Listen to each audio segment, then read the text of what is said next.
ازيك يا شباب عاملين ايه؟ انا مصطفى منصور طالب هنا في النمسا. فالنهارده هنتكلم عن تكلفة المعيشة بالنسبة للطلبة هنا في النمسا بتكون عاملة ازاي، وهنتكلم عن الموضوع التاني ازاي انت تقدر تلاقي وظيفة هنا بالنمسا بالنسبة للطلبة اول ما تيجي هنا في النمسا.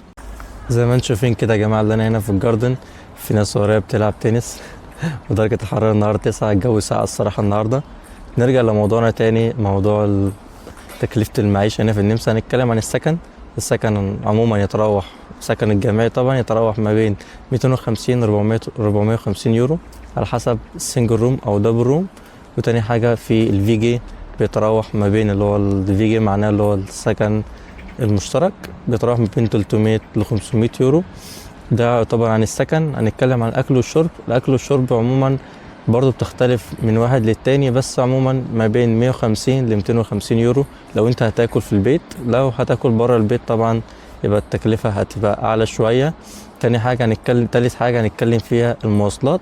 المواصلات هنا في النمسا بالنسبة للطلبة يعني سعر التذكرة الشهرية ما بين 30 يورو ل 40 يورو. طبعا بتختلف على حسب المدينة برضو اللي انت موجود فيها.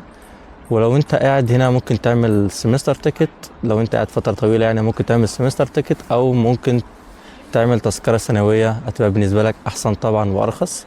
او ممكن تشتري عجلة برضو، اللي هنا العجل كويس برضو، في طرق مخصصة للعجل هتبقى برضو احسن شوية تقدر توفر معاك. التأمين الصحي، وهنا التأمين الصحي هنا بالنسبة للطلبة بتدفع له من 60 ل 70 يورو.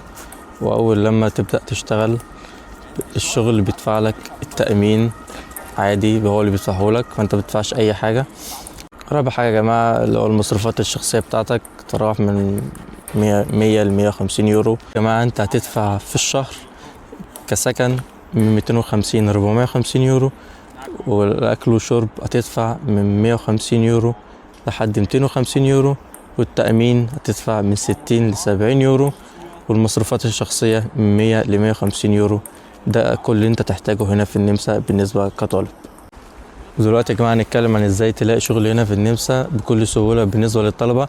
بالنسبة للطلبة يا جماعة هو بيكون متاح ليك 20 ساعة في الأسبوع، وبيكون المرتب بيتراوح من 750 ل 850 يورو شهريا. وانا شايف اللي هو يعني كويس جدا، يعني مرتب كويس تقدر اللي انت تحوش منه كمان لو انت عايز.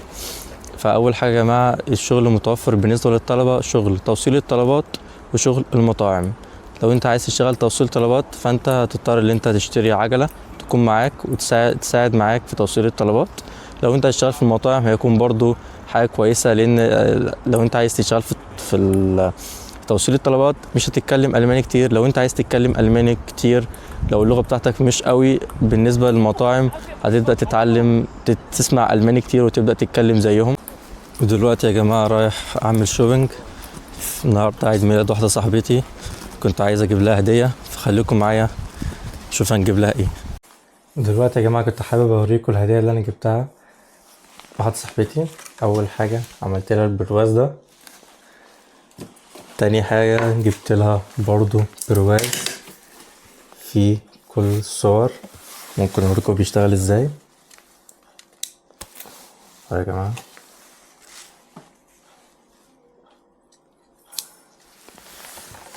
تالت حاجة جبت لها ده وبعدين يا جماعة احنا عملنا الكيك، عملتها انا with my girlfriend.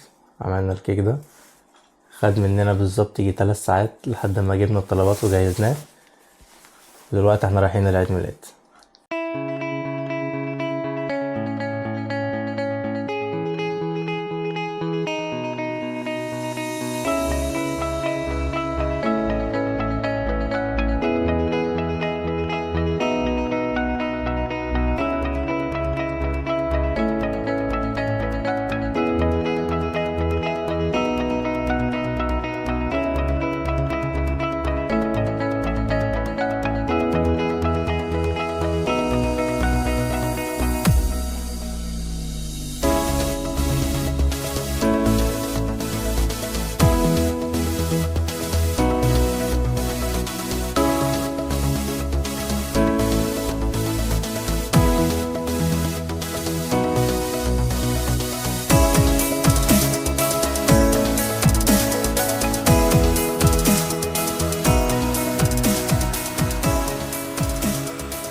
كده يا جماعة وصلنا لآخر الفيديو. لو حابين تعرفوا أي تفاصيل أكتر عن الدراسة في النمسا اكتبولي في الكومنت. تشوز.